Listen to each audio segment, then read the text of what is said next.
देखो प्रिय विद्यार्थियों, आज कोटा कैरियर पॉइंट द्वारा संचालित बेस्ट आज कैरियर पॉइंट में पॉलिटिकल की क्लास में देखो सभी। तो इसमें आप पहले हमने 2 वीडियो डाल दी है, उनमें से आज तीसरा वीडियो है जो कि आपको संविधान की विशेषताओं के बारे में अपन चर्चा करेंगे। किसके बारे में?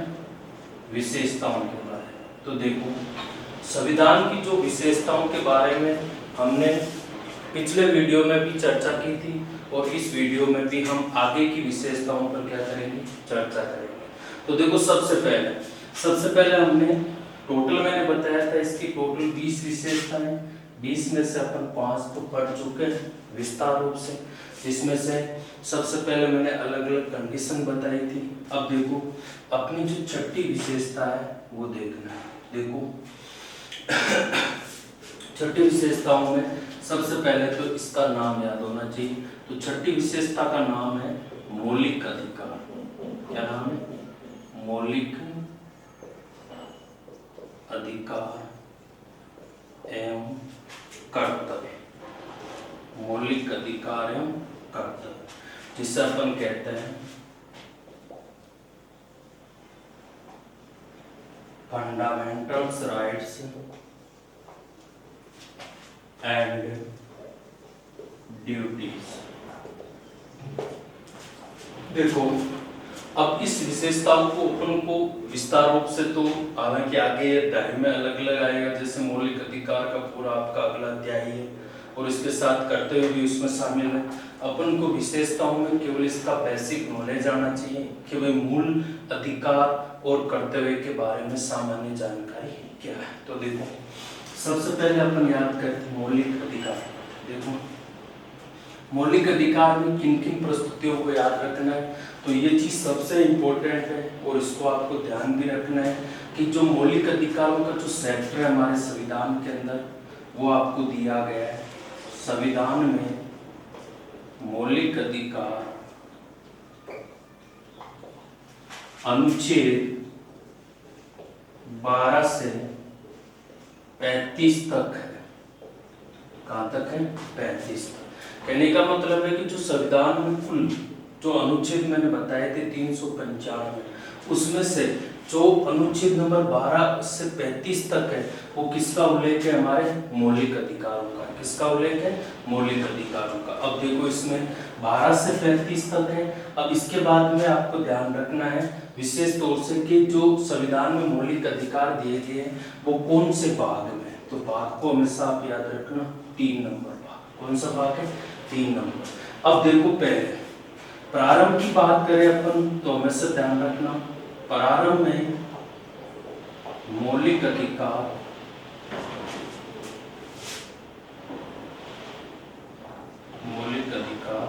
सात। कितने थे? 7। अब सर वो 7 कौन कौन से थे? एक बार देखो लिख के देख लेते हैं। सबसे पहला जो अधिकार था उसका नाम था समानता का अधिकार। कौन सा अधिकार था? समानता। समानता का जो अधिकार था वो आपके कौन सा था? पहला मौलिक अधिकार था। इसमें अनुच्छेद 7 में बांटे हो तो बांटे, ये था 14 से 18। कहाँ तक था? 14 से 18 तक। अब देखो, दूसरा जो अधिकार था वो कौन सा था? स्वतंत्रता का। कौन सा था? स्वतंत्रता का अधिकार। ये जो स्वतंत्रता का अधिकार दिया हुआ था ये आपके अनुच्छेद नंबर थे 19 से 22 तक। कहाँ तक था? 19 से 22 तक। फिर इसके बाद में तीसरा जो अधिकार है मौलिक अधिकार वो है शोषण के विरुद्ध अधिकार। कौन सा है? शोषण की विरुद्ध अधिकार। अब देखो, शोषण के विरुद्ध अधिकार कहां से कहां तक था? 23 से 24 तक। ठीक है। फिर इसके बाद में आपको ध्यान रखना है कि चौथा जो अपना था वो कौन सा था। तो देखो, धार्मिक स्वतंत्रता का अधिकार। कौन सा? धार्मिक स्वतंत्रता का अधिकार। ये आपके अनुच्छेद नंबर थे 25 से 28 तक। ठीक है। फिर इसके बाद में आपके पांचवा जो मौलिक अधिकार था धार्मिक स्वतंत्रता का अधिकार, और उसके बाद में था शिक्षा एवं संस्कृति का अधिकार, जो आपके अनुच्छेद नंबर थे 29 से 30। और जो छठा था वो आपके था संपत्ति का अधिकार। कौन सा अधिकार? संपत्ति का अधिकार, जो आपके अनुच्छेद नंबर 1 में ही था। और वो कौन सा था? 31। इसके बाद में सातवां जो मौलिक अधिकार था वो था संवैधानिक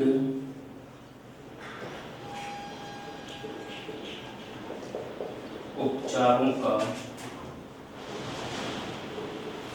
अधिकार। ये आपके था 32।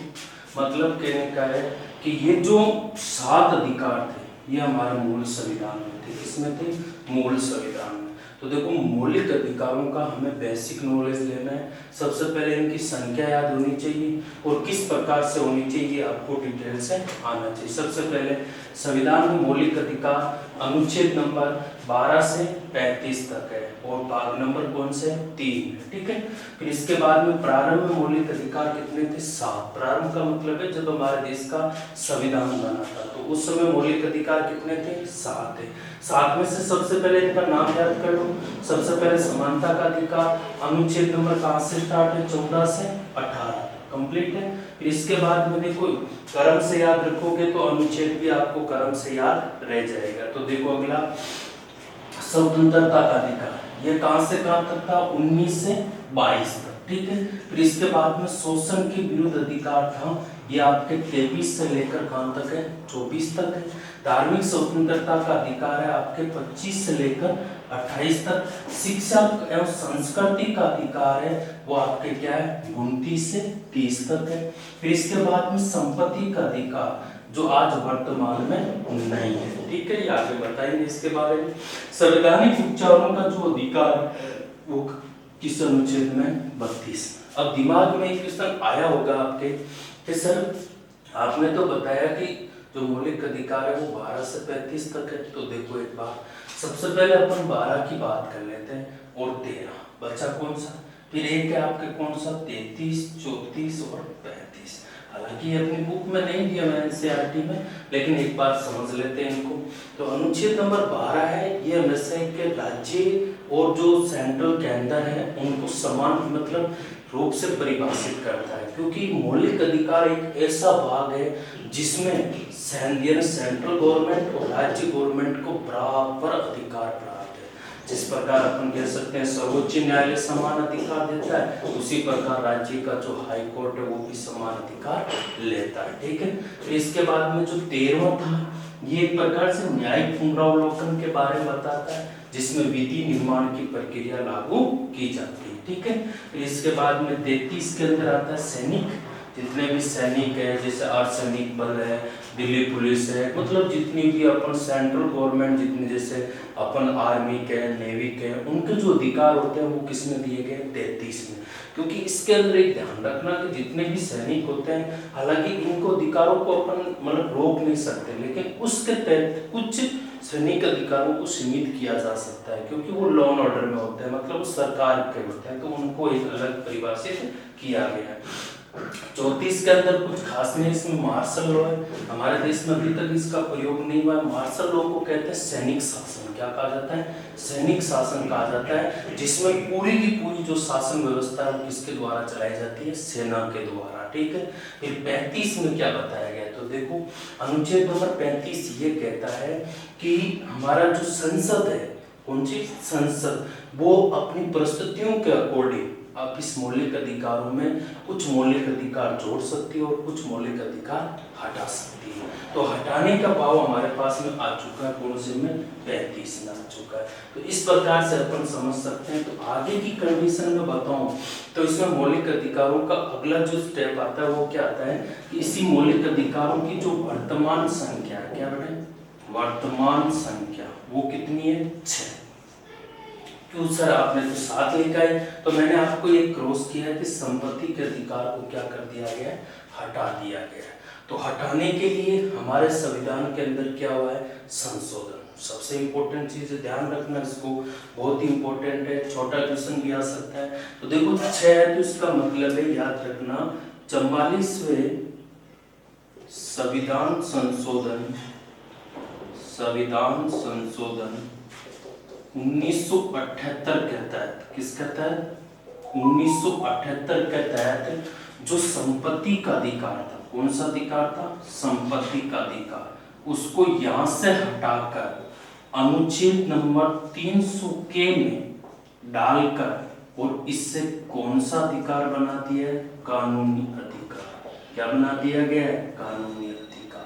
तो सबसे पहली चीज तो ये याद रखना, कहने का मतलब है कि 44वें संविधान संशोधन 1978 के तहत जो संपत्ति का मौलिक अधिकार था उसको हटाकर और 300 के जो अनुच्छेद नंबर है हमारा उसमें डालकर इससे क्या बना दिया, कानूनी अधिकार बना दिया। तो ये भी एक इम्पोर्टेंट चीज है, कहने का मतलब है कि संपत्ति का जो अधिकार है वो वर्तमान में मौलिक अधिकार न होकर क्या है, एक कानूनी अधिकार। कंप्लीट समझ में आई बात। अब देखो इसके बाद में एक सबसे चीज इंपॉर्टेंट और भी मानी जाती है कि जो अपना सेक्टर है शिक्षा का, मतलब है कहने का मतलब है कि जो शिक्षा और संस्कृति का सेक्टर है उसमें एक मौलिक अधिकार जोड़ा गया था, वो भी बहुत इंपॉर्टेंट है। और वो जो मौलिक अधिकार है वो जोड़ा गया था आपके कौन से संविधान संशोधन के तहत, 86वें संविधान संशोधन 2002 के तहत ये पारित मतलब विधेयक लाया गया था संसद में, और जो 2009 में पारित हुआ था। कब पारित हुआ था, 2009 में। लाया कब था, 2002 में। संसद द्वारा पारित कब हुआ, 2009 में। और ये संपूर्ण भारत में लागू हुआ था 1 अप्रैल 2010 को। और इस 1 अप्रैल 2010 को जो अधिकार लागू हुआ था वो है शिक्षा का अधिकार। कौन सा है, शिक्षा का अधिकार। ये भी बहुत इंपॉर्टेंट है। जो अनुच्छेद नंबर किसमें जोड़ दिया गया, 21 फर्स्ट या 21 अनुच्छेद में इसको जोड़ दिया गया है। तो ये दो बातें मौलिक अधिकारों के संबंध में सबसे इंपॉर्टेंट है, आपको बेसिक तौर पर याद रखना है। हालांकि इनको अपन विस्तार से एक एक मौलिक अधिकार को अगले अध्याय में पढ़ेंगे, क्योंकि एक मौलिक अधिकारों का अध्याय आपके पूरा दिया हुआ है। तो देखो आगे, तो यहाँ तक मामला कंप्लीट हो गया कि भाई सबसे पहले ये दो क्वेश्चन बहुत इंपॉर्टेंट बनते हैं मौलिक अधिकारों के सेक्टर के अंदर। और ये कितने मौलिक अधिकार है, कौन सा मौलिक अधिकार है, कानूनी जो शिक्षा का अधिकार है, ये बहुत अच्छा क्वेश्चन बनता है। 1 नंबर का क्वेश्चन आने की बहुत ही ज्यादा संभावना रहती है। पहली बात तो इसका संविधान संशोधन याद रखना, 86वें संविधान संशोधन 2002 पारित संसद के द्वारा कब हुआ, 2009 में।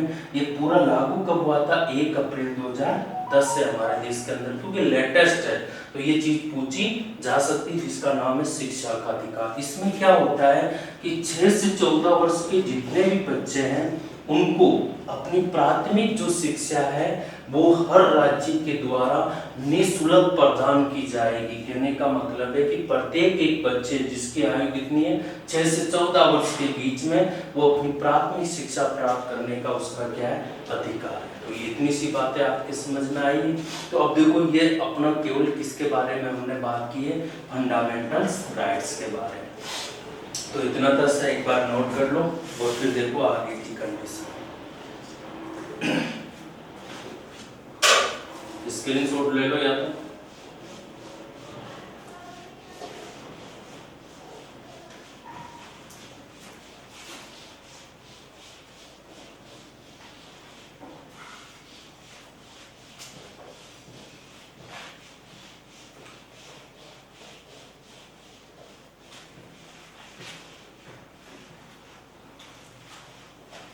अब देखो इसी का एक भाग है कर्तव्य। क्या है, कर्तव्य, जिसे अपन कहते हैं ड्यूटीज, मॉरल ड्यूटीज बोल सकते हैं, मौलिक कर्तव्य। अब देखो इसमें क्या होता है कि कर्तव्य के अंदर क्या है, जो मूल कर्तव्य हमारे संविधान के अंदर है उनके बारे में अपन को चर्चा करनी है। तो देखो सबसे पहली चीज है कि मूल संविधान में इनका उल्लेख नहीं था। मूल संविधान में इनका उल्लेख नहीं था। ये सबसे इम्पोर्टेंट चीज है, क्योंकि जो मूल कर्तव्य है, जब हमारे देश का संविधान लागू हुआ था उस समय इसमें इनका उल्लेख नहीं था। तो सर इनका उल्लेख नहीं था तो फिर कैसे जोड़ा? तो वो चीजें जोड़ने के लिए हमें क्या करना पड़ेगा? संशोधन। तो देखो, जोड़ना हो तोड़ना हो तो क्या होगा? संशोधन होगा। तो देखो संशोधन हुआ है हमारे 42वां संविधान संशोधन, 42वां संविधान संशोधन 1976 के तहत संविधान में 10 मूल कर्तव्य जोड़े गए। कितने मूल कर्तव्य जोड़े गए? 10 मूल कर्तव्य जोड़े गए। तो ये चीज भी ध्यान रखना है कि ये सर जोड़ा कब गया था? तो याद रखना 42वें संविधान संशोधन 1976 के तहत संविधान में कितने मूल कर्तव्य जोड़े गए? 10 मूल कर्तव्य। तो पहला संशोधन तो ये हुआ, इसका मतलब है कि 1976 में मूल कर्तव्यों की संख्या कितनी थी? 10 थी। लेकिन वर्तमान में देखें तो मूल कर्तव्य कितने हैं? 11। तो 11वां अलग से जोड़ा, मतलब संविधान संशोधन हुआ। तो 11वां मूल कर्तव्य 86वें संविधान संशोधन 2002 के तहत जोड़ा गया। किसके तहत जोड़ा गया? 2002 के तहत। तो वही सेम है जो हमने मौलिक अधिकारों में पढ़ा है। तो ये जो 11वां मूल कर्तव्य ये है क्या? क्योंकि नया है तो पूरा याद भी रखना। तो देखो इसके तहत 6 से 14 वर्ष की बच्चों को उनकी प्राथमिक शिक्षा प्राथमिक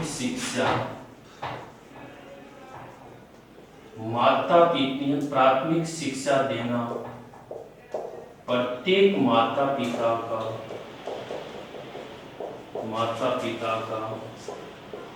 कर्तव्य होगा। कहने का मतलब है इसकी जो लैंग्वेज है बोलने की वो थोड़ी सी क्या है? अलग है। कैसे? कि 6 से 14 वर्ष के बच्चे हैं, उनको उनकी प्राथमिक जो शिक्षा है वो उनके माता पिता के द्वारा, मतलब उनके माता पिता का क्या होगा? कर्तव्य होगा। तो ये चीज भी ध्यान रखना है। तो मूल कर्तव्य के बारे में ये बातें आपको ध्यान रखना है। लेकिन एक चीज हमेशा ध्यान रखना है, देखो थोड़ा सा मैं एक और हिंट बता देता हूँ इसमें।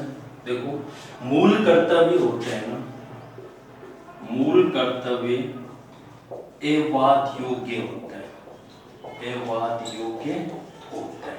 इसका मतलब ये हुआ कि यदि मूल कर्तव्य का हनन हो जाए तो अपन न्यायालय की शरण नहीं ले सकते हैं। तो ये चीज भी आपको इसमें इंपॉर्टेंट ध्यान रखना है, ठीक है। जबकि जो मौलिक अधिकार थे वो हमेशा क्या होते हैं? वाद योग्य होते हैं। क्या होते हैं? वाद योग्य। तो ये चीज भी आपको इंपॉर्टेंट रूप से याद रखना है। तो मूल कर्तव्य के बारे में इतना सा आप विशेषताओं में याद रख सकते हो। पूरे मूल कर्तव्य अपन अगले अध्याय में पढ़ेंगे। ये केवल विशेषताओं वाला चैप्टर चल रहा है। तो अपने संविधान की टोटल कितनी विशेषताएं कंप्लीट हो चुकी है? 6 विशेषताएं। तो एक बार देख लो, इसको लिख लो, ठीक है। अब देखो आगे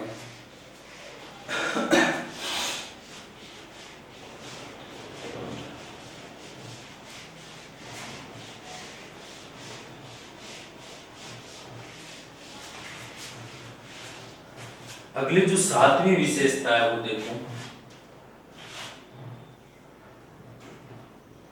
राज्य की नीति निर्देशक तत्व, जिसे अपन कहते हैं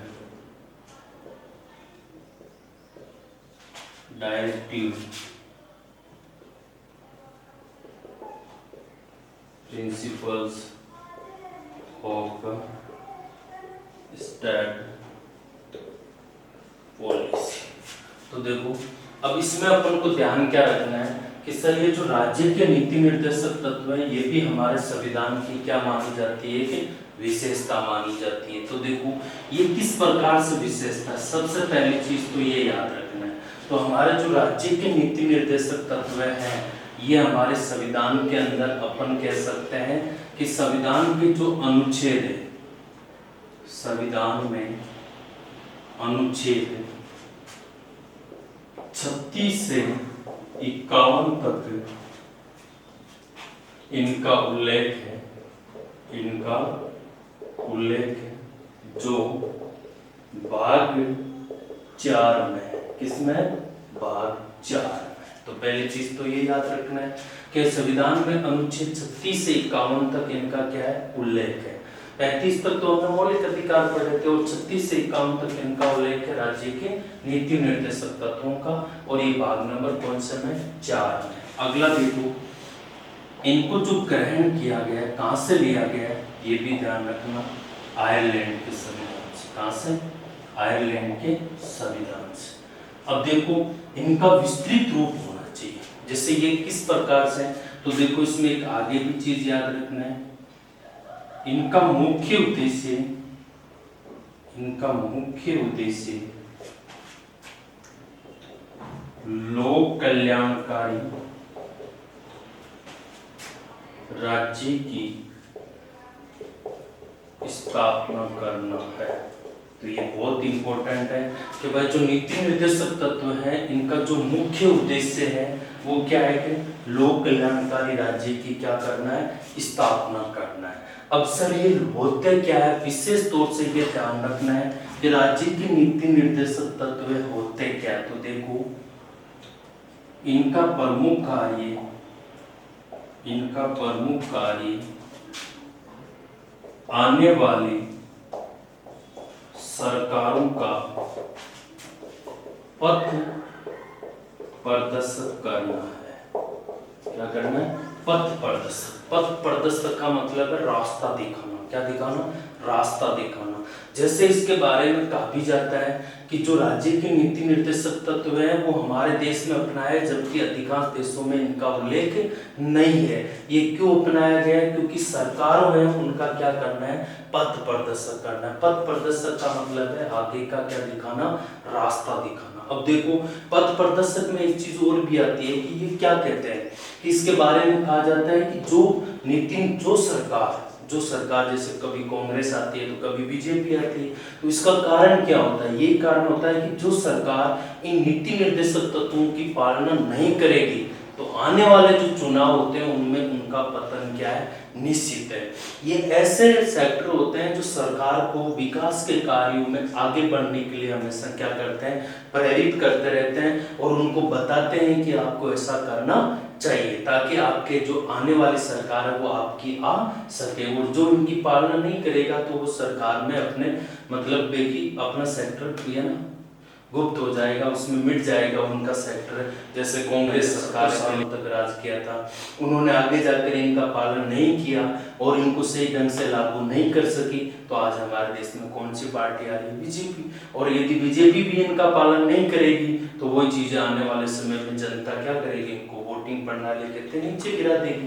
तो यही प्रक्रिया हमेशा कौन बताता है? राज्य का नीति निर्देशक तत्व, जो हमारे पथ प्रदर्शक सरकारों को आने वाले वक्त में क्या करना चाहिए, क्या नहीं करना चाहिए, इनके बारे में उल्लेख किया गया। जैसे अपन कह सकते हैं, जैसे हमारा सबसे बड़ा जो बदलाव हुआ है वो अपन कह सकते हैं अनुच्छेद नंबर 40 है। तो अनुच्छेद नंबर 40 के अंदर क्या क्या बताया गया है कि भाई पंचायती राज संस्थाओं का क्या करना चाहिए? गठन। तो भारत ने इन्हीं क्षेत्र से सीखकर हमारे देश में आज पंचायती राज एक नया ही एक सेक्टर बना दिया गया है, जो भाग नंबर 9 के अंदर उल्लेखित है। वो अपन पंचायती राज भी हमारे पार्ट है, वो आगे अपन लास्ट अध्याय है तो उसको अपन पढ़ेंगे तब इसमें बताया जाएगा। बहुत सारी ऐसी चीजें जो हमने इन नीति निर्देशक तत्वों से ही सीखी है। जैसे 6 से 14 वर्ष वाला जो है वो अनुच्छेद नंबर 45 में दिया गया है, और जैसे महिलाओं को अनुच्छेद नंबर 39 समान अवसर के लिए समान कार्य। तो बहुत सारे ऐसे मतलब नीति निर्देशक तत्व जो सरकार का हमेशा क्या करते हैं? पथ प्रदर्शक करते हैं। अब देखो आगे का ये इतना सा आपको जो विशेषताओं में याद रखना है वो आपको किसमें याद रखना है? राज्य के नीति निर्देशक तत्व में। तो ये कौन सी विशेषता हो गई? 7 नंबर विशेषता। अब देखो बेटे आगे देखिए,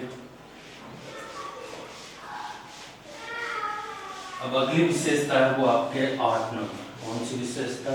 8 नंबर। और 8 नंबर विशेषता का नाम है समाजवादी राज्य। कौन सा राज्य? समाजवादी। छोटी सी है, ज्यादा बड़ी तो है नहीं, लेकिन वो चीजें हमें तो पढ़नी है। तो देखो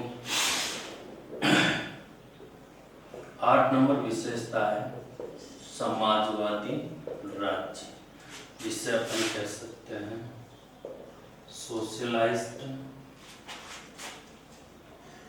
स्टेट। अब देखो समाजवादी राज्य क्या होता है, इस पर सबसे पहले अपन चर्चा करते हैं। तो समाजवादी राज्य ये क्यों जोड़ा गया, इसकी थोड़ी सी मैं आपको एक कहानी सुना देता हूँ कि ये कहाँ से आया। ये 2-3 वर्ड है जो मैं आपको पहले भी प्रस्तावना के अंदर बता चुका हूँ कि हमारी जो प्रस्तावना है उसके अंदर ये वर्ड पहले नहीं थे, मतलब ये संविधान के अंदर पहले नहीं थे। तो फिर इनको 42वें संविधान संशोधन 1976 के तहत जोड़ा गया। तो पहली चीज तो यही है कि मूल संविधान में इसका उल्लेख नहीं है, नहीं था, लेकिन तो नहीं था तो अब जोड़ने का काम करेंगे। 42वें संविधान संशोधन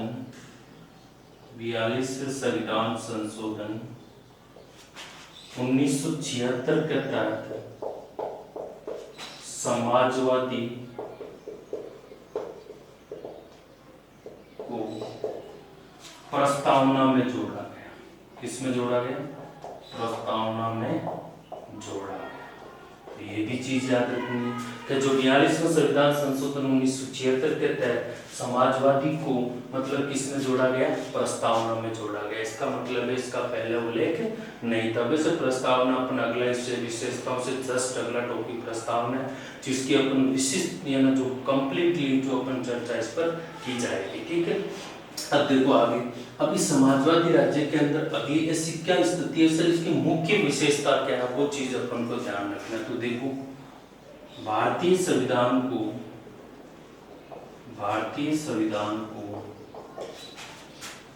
एक नई दिशा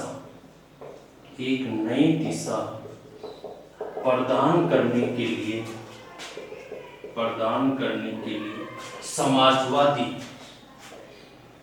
समाजवादी शब्द को जोड़ा गया। बहुत इंपॉर्टेंट है ये लाइन याद रखना कि हमारे भारतीय संविधान को एक नई दिशा, एक नया रास्ता, एक नई उमंग के साथ में आगे बढ़ाने के लिए हमारे संविधान के अंदर किसको जोड़ा गया था? समाजवादी राज्य को।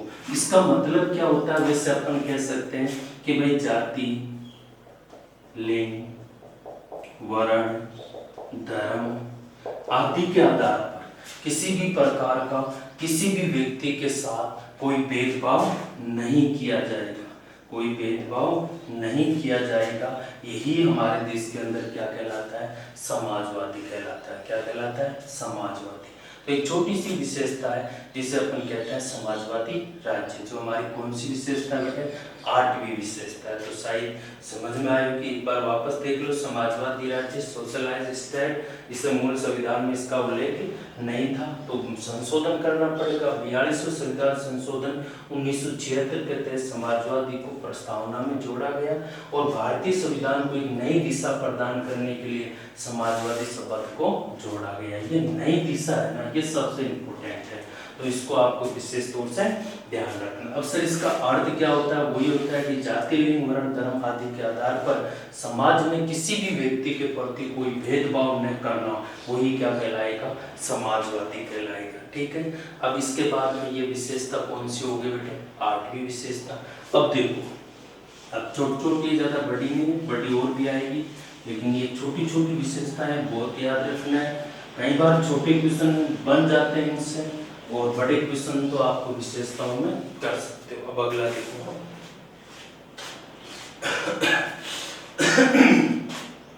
अब देखो 9वीं विशेषता। 9वीं विशेषता है वयस्क मताधिकार। बहुत अच्छा टॉपिक है बेटे। तो देखो वयस्क मताधिकार क्या होता है?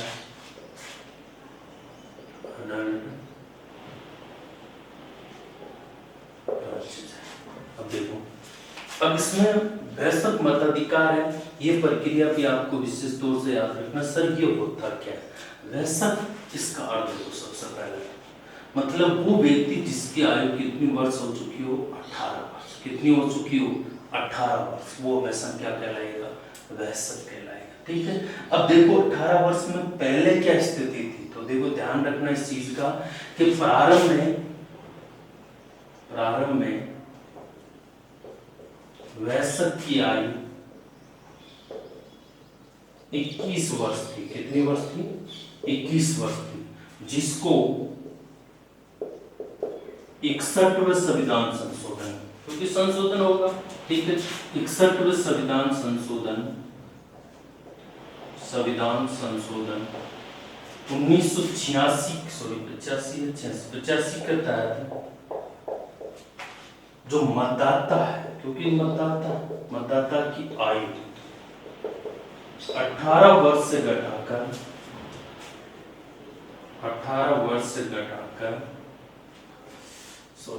21 वर्ष से घटाकर 18 वर्ष कर दी गई।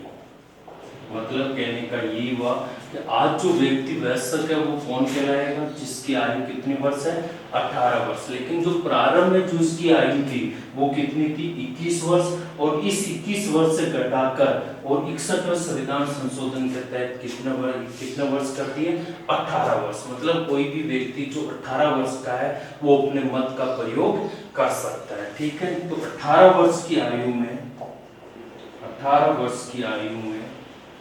मत देना प्रत्येक व्यक्ति का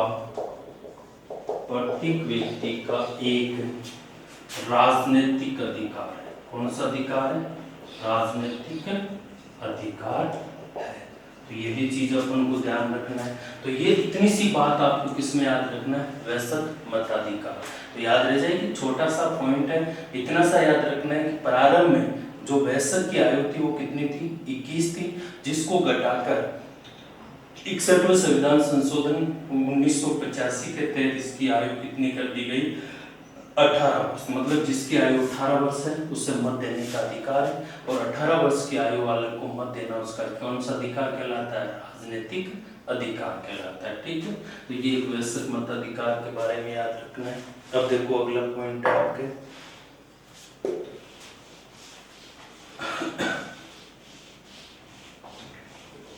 अगली जो विशेषता है वो आपके कौन सी? तो देखो एक बार, अगली विशेषता आपके 10वीं विशेषता, और 10वीं विशेषता है आपके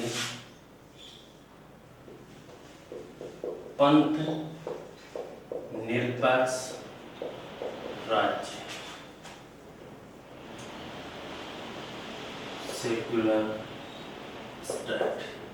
अब देखो पंथ निरपेक्ष राज्य बहुत अच्छा है भाई, देखो इसको समझना है अच्छे से। तो ये वही उसी तरह है जिस तरह अपन ने पढ़ा था समाजवादी राज्य, क्योंकि पंथ निरपेक्ष राज्य और समाजवादी राज्य और अखंडता ये 3 शब्द है, ये हमारी प्रस्तावना में बाद में जोड़े गए। तो सबसे पहली चीज तो यही है कि इसको संविधान में 42वें संविधान संशोधन 1976 के तहत जोड़ा गया, क्योंकि आपको पता है उस समय ये बताया जाता है कि जब प्रधानमंत्री इंदिरा गांधी थी उस समय ये बताया गया था कि भाई ये जो धार्मिक मामला है ये सबसे ज्यादा यहाँ पे उछाल ले रहे थे उस समय। तो इसको हमेशा के लिए मिटाने के लिए, अपनी सरकार से इस चीज को अलग करने के लिए उन्होंने एक शब्द जोड़ा जिसका नाम क्या था?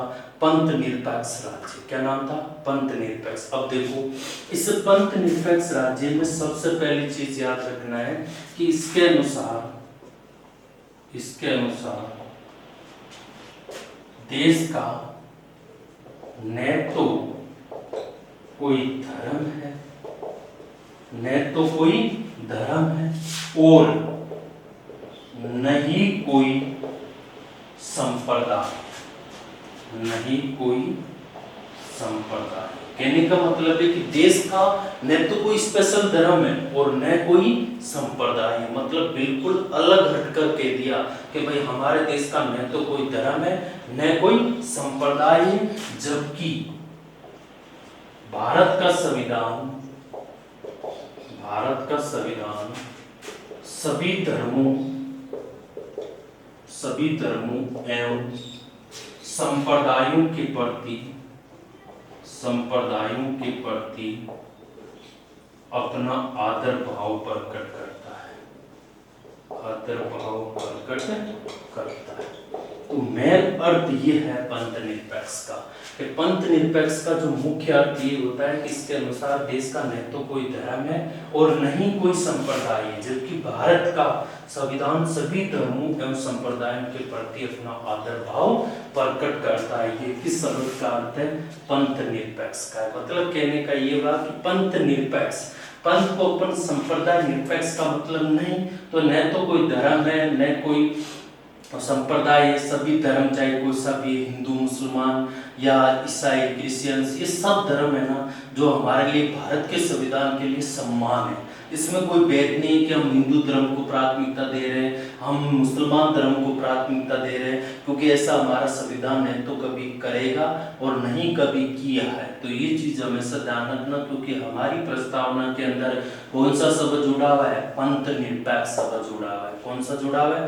पंथ निरपेक्ष। एक सेक्युलर स्टेट है, यहाँ पे किसी भी प्रकार की कोई धर्म की प्राथमिकता नहीं दी गई है। तो ये चीज अपन को सबसे इम्पोर्टेंट रूप से याद रखना। आप कहते हैं कि सर ये मोदी तो अपने धर्म को, हिंदू धर्म को लेके चलता है, वो अपना धर्म होता है।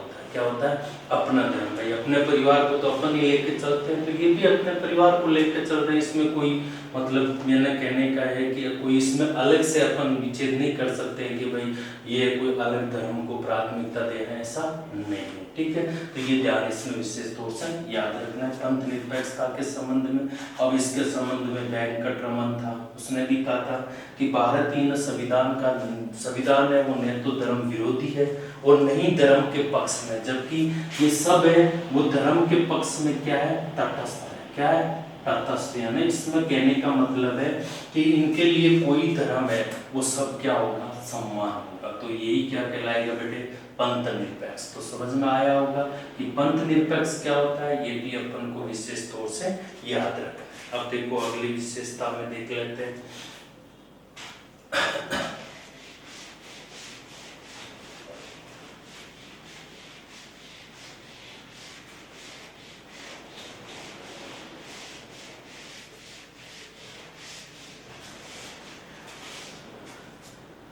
अब देखो 11वीं विशेषता है विलक्षण दस्तावेज।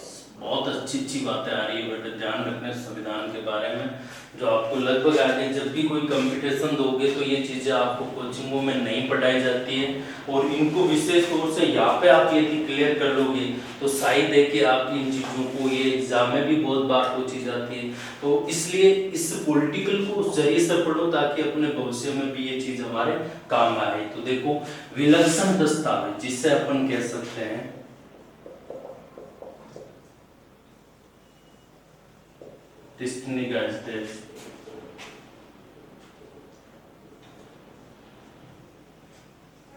डॉक्यूमेंट्स। अब देखो, अब जो विलक्षण दस्तावेज है इनको अपन को विशेष तौर से याद रखना है कि सबसे पहले सर ये विलक्षण होता क्या है, ये ध्यान रखना है। तो ये जो विलक्षण दस्तावेज हमारे संविधान के अंदर डाला गया है, ये हमेशा ध्यान रखना, एक तो बुद्धि है, मतलब किनकी? जिन्होंने संविधान को बनाया है और उन्होंने आकांक्षाओं को, मतलब जनता की जो आकांक्षाओं को देखकर विलक्षण दस्तावेज बनाया है। मतलब ये कहने का है कि हमारे जो संविधान बनाने वाले जितने भी बुद्धिजीवी थे या बुद्धि ज्ञानी व्यक्ति थे, उन्होंने उनकी आकांक्षाओं को ध्यान में रखकर जनता की और इस विलक्षण दस्तावेज को क्या किया गया है? तैयार किया गया है। इसका मतलब ये हुआ कि कि विलक्षण को अपन कह सकते हैं जीवंत दस्तावेज, मतलब संविधान को एक ऐसा रूप देना जिसमें अपन किसी भी प्रकार से संविधान के मूल ढांचे को परिवर्तित नहीं कर सकते हैं, वही हमेशा क्या कहलाता है, विलक्षण दस्तावेज कहलाता है। तो ये जो विलक्षण दस्तावेज की प्रक्रिया है ये बहुत अच्छी प्रक्रिया है। इसमें जनता की आवश्यकताओं को ध्यान में रखकर संविधान की प्रक्रिया को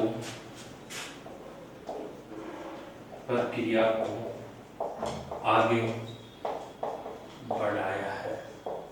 तो कहने का मतलब है कि इसमें जैसे जैसे जनता या लोगों की आवश्यकता बनती जाएगी वैसे वैसे संविधान का जो दस्तावेज है जो विलक्षण है उसको अपन थोड़ा सा परिवर्तन भी करते जाएंगे। इससे परिवर्तन करना ये नहीं होगा कि भाई संविधान को अपन बदल रहे हैं, तो ये चीज भी अपन को इसमें ध्यान रखना। अब देखो ये कितनी अच्छी चीज विलक्षण दस्तावेज। इस दस्तावेज को भारतीय संविधान के अंदर देखकर हमारे जो दक्षिण अफ्रीका है, कौन सा देश है, दक्षिण अफ्रीका, उन्होंने भी इस संविधान की प्रक्रिया को अपना लिया। और कौन सी प्रक्रिया अपनाई, विलक्षण दस्तावेज। तो ये चीज भी आपको किसमें याद रखना है, विलक्षण दस्तावेज में। तो ये भी छोटी सी एक विशेषता है।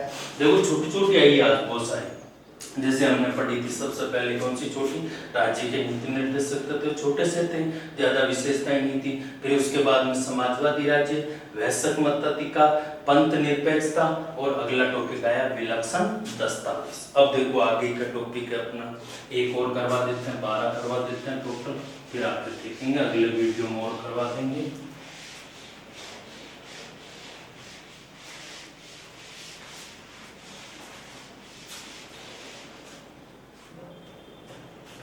बारहवीं विशेषता, एकात्मक एवं संघात्मक तत्वों का अद्भुत संयोग। बहुत इंपॉर्टेंट है। देखो मतलब क्या, एकात्मक एवं संघात्मक तत्वों का अद्भुत संयोग, इसे कह सकते हैं अपन remarkable function of detail and